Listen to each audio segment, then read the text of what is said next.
We are now going to take a look at a very powerful synchronization primitive called the Mutex. So let's get rid of our lock recursion examples and we'll come back to the idea of a bank account and the operations on bank account which involve concurrent access. So let me just get that code back in here and then we can see how we can work around some of the synchronization issues once again.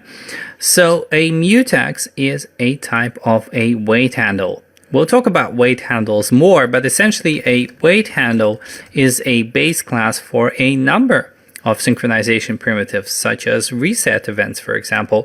We'll see all of them in a while, and the first encounter that we're going to have is with this mutex construct. So the idea of a mutex is very simple. It's a construct which essentially controls access to a particular area of code. So it's similar to a lock, but with a certain few changes. So essentially what I'm going to do is I'm going to once again keep my bank account as a kind of unsafe or non-thread safe variety, and we're going to do all of the fun stuff right around the deposit and withdrawal methods. So let's take a look at how you would go about using the mutex. So once again we have a Boolean variable indicating whether we have the lock, and to get the lock we say mutex.wait1. So we're essentially waiting for the mutex to become available, and you can see straight away that there is a timeout here, either in milliseconds or as a time span object. What this means essentially is that you can wait for a certain amount of time for the mutex to become available, and if it's not available, well, then you cannot really do much. So the idea is as follows. You try to get a lock, and then you attempt to perform the actual operation. So you try to deposit something, and then finally once you're done, if you have the lock, then and only then can you actually release the mutex. So the idea here is that you basically, once again, you are stuck at this location and you wait until this critical section effectively becomes available, and if it is, then you perform your operations, but whatever happens, you release the mutex later on. So let us also do the same thing for the withdrawal. So I'll copy this over, paste it here, and just change deposit to withdraw, and we're done. So essentially we now have the mutex controlling access to these particular scopes. So what's going to happen is you're going to try and get the mutex and then perform the withdrawal operation, and after whatever you do is finished, you'll notice that the try finally here has been made deliberately. So after you perform the operations, whatever happens, you always have to release the mutex if you did in fact get it. So if you did take a lock, then you have to release it, and the release is done using release mutex. So once again, let's run this. We're still hoping to get a 0, but we're getting a crazy final balance. We're getting a final balance of 999,000. So why could that be, I wonder? Well, that's rather easy. We simply forgot the for loop. So once I stick that in here and run this again, we should once again get a 0. Hooray! That's exactly what we wanted. Okay, now the mutex is really powerful for a number of reasons. One of those reasons is that you can actually block on multiple mutexes, and let me show you how this is done. Let us suppose that instead of just one bank account, we actually have 2 bank accounts, BA and BA2. Now maybe I want to transfer some money from BA to BA2, but we don't have a transfer function yet, so let's implement exactly that. So I'm going to have, once again, with no synchronization here, I'm going to have a function called transfer, and what this transfer function will do is it will take an account where you want to transfer the money and the amount, of course, and it's going to do the following. So we subtract the balance, so we subtract the amount we want to transfer, and we transfer it to the where.balance. So we say where.balance plus equals amount. There we go. Okay, so this is our transfer function, but here is a problem. Let's suppose that we decide that in both of these cases, in this case and in this case, we want to deposit to different accounts. And if we want to control access to different accounts, we may as well have 2 mutexes instead of 1.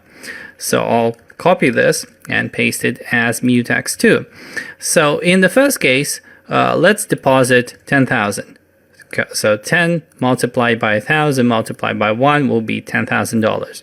In the other one, we'll do exactly the same thing. We'll deposit 10,000. So I'll put a 1 in here. However, because we're modifying different accounts, I want to change this chunk of code completely.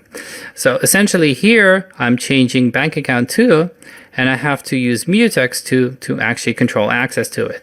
So we now have a situation where mutex 1 controls the access to bank account, and mutex 2 controls the access to bank account 2. All right, but when we transfer the money, that's when you need to actually lock both of them, because both of them are being modified. Both the original balance and the target balance, they're both being changed, which means we have to essentially take both mutexes instead of just one of them. So how do we do this? Well, there is a function for this as well. Let's actually write the entire thing. So once again, we're going to do tasks.add as before, and here I'm going to make a task.factory.start new.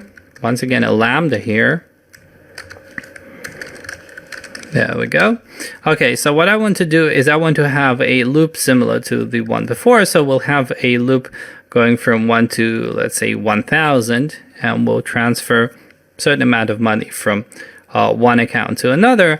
So once again, let's have a bool have lock equals, and here we can wait on both of the mutexes rather than just one.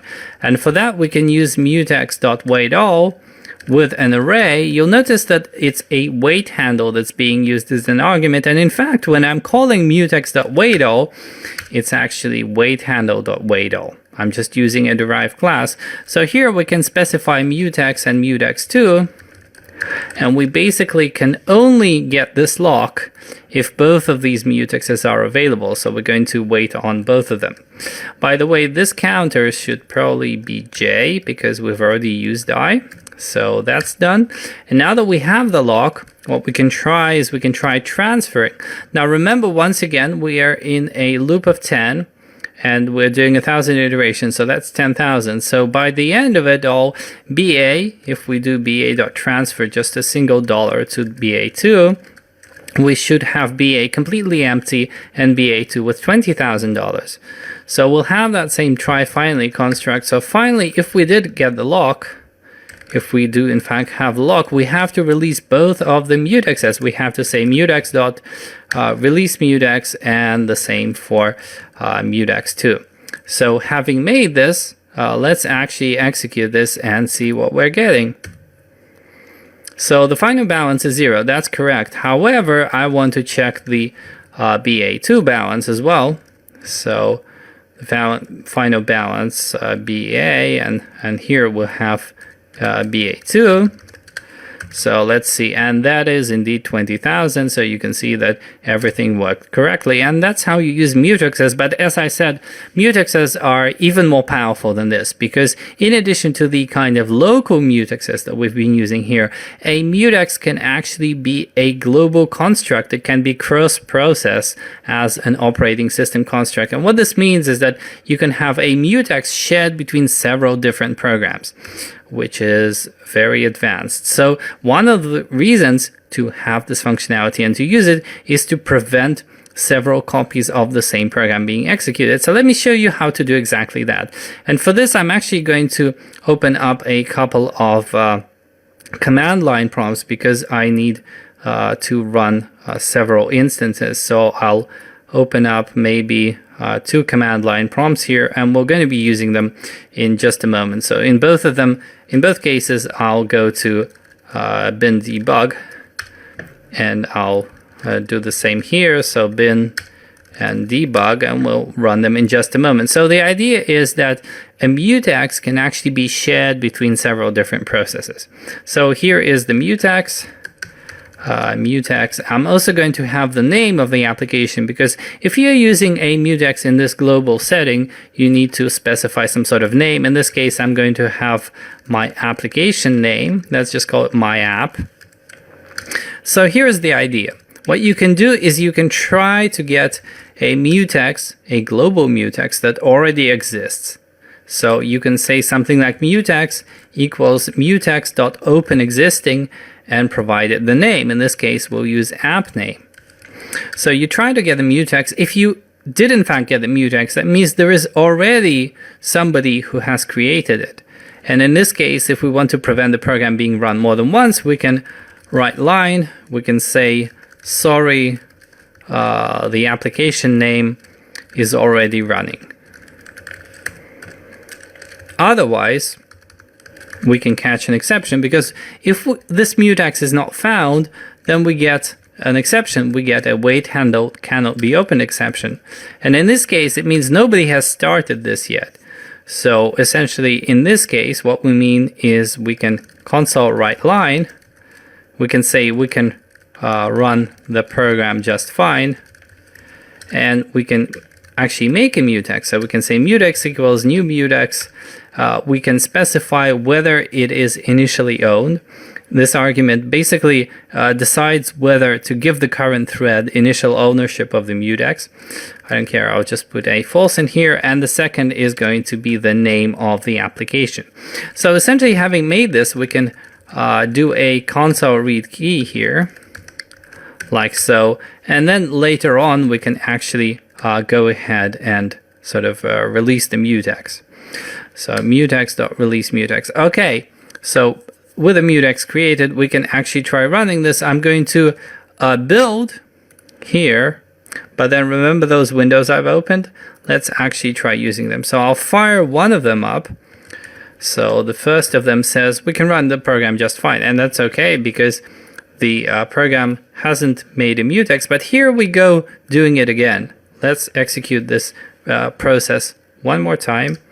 And you'll notice that instead what we're getting is we're getting this, sorry, my app is already running.